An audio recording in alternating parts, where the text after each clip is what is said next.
What is an implosion? Implosion is a process of destruction by collapsing inwards of the object itself. Where explosion expands, implosion contracts. In the case of the Titan submersible, the implosion was caused due to very high hydrostatic pressure of the surrounding water, which happened within a fraction of a millisecond, as shown in the animation. At the depth the Titanic rests, there is around 5,600 pounds per square inch of pressure. That's almost 400 times the pressure we experience on the surface.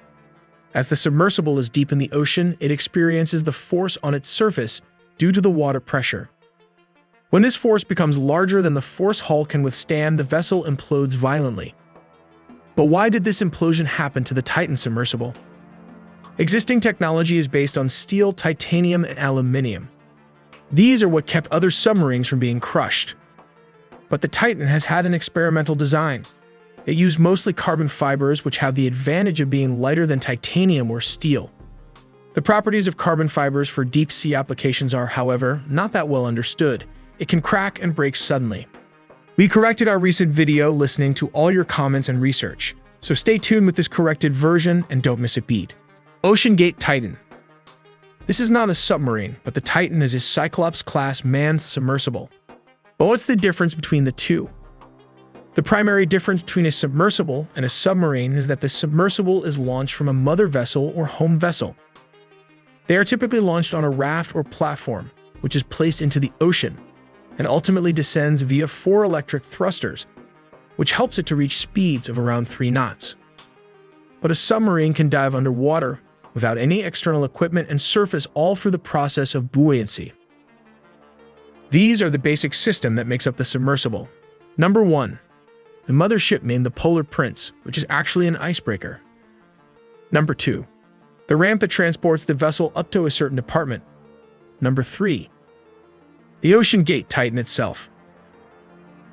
Let's look at its specification. The vessel has a length of 22 feet 6.7 meters, which is pretty small considering it can go to great depths, while it has a breadth of around 9.2 feet or 2.8 meters. And it has a height of 8.3 feet or 2.5 meters. Comparing this to an average human will help us visualize how small it is. Even better, let's compare this to a small SUV to help us understand its dimension better. Interestingly, it can carry around 5 people, a pilot, and 4 passengers, who have to sit on the floor and have limited room to move around. Imagine sitting like this for 8 hours. If someone asks the question, what if nature calls? Yes, there's a toilet on the submersible, but it is only separated from the rest of the capsule by a privacy curtain located at the front of the submarine.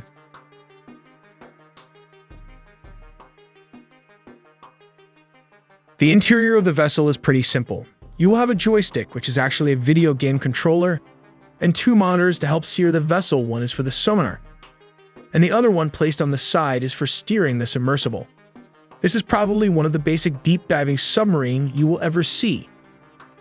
Let's move outside the submersible to understand the engineering behind it. These are the 4 electric thrusters that help steer the vessel.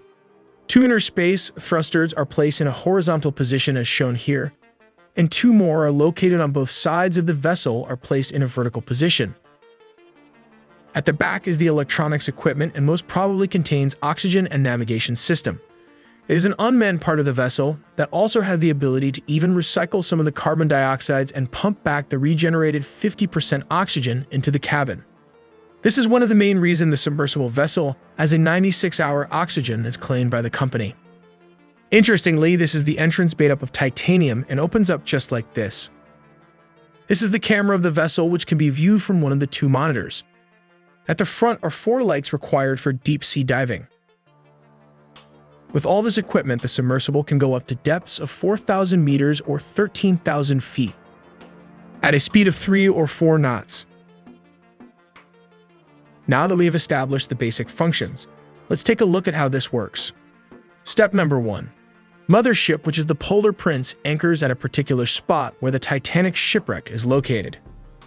Step number 2. The ramp slowly disembarks from the mothership along with the Titan submersible. Step number 3. It will slowly descend to a certain depth. Step number 4. The small Titan submersible will disengage from the assigned platform. Step number 5. Titan will slowly descend at a low speed of 3 or 4 knots. Step number 6. The pilot will use the joysticks to pilot the vessel. This is how it works. Moving the joystick controller just like this will propel the vessel forward. Tilting the controller back will reverse the vessel with the help of the electric thrusters. If the pilot wants to turn left or right, he will just have to twist the controller and the effects will be as shown in the animations.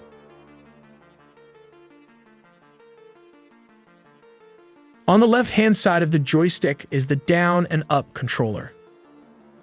Tilting the controls forward results in the downward descent of the vessel, and pushing the controllers down results in the upward movement of the vessel. The submersible did not even reach the wreckage of the Titanic, but suffered an implosion because of the weak carbon fiber hull. And the debris is located just 1,600 feet from the Titanic and consisted of 5 parts as shown here in the animations. Till then, check out the many engineering animations as we make original videos from scratch in 4K 3D animation, with just 2 people working on this channel. So please like and subscribe for more videos to come.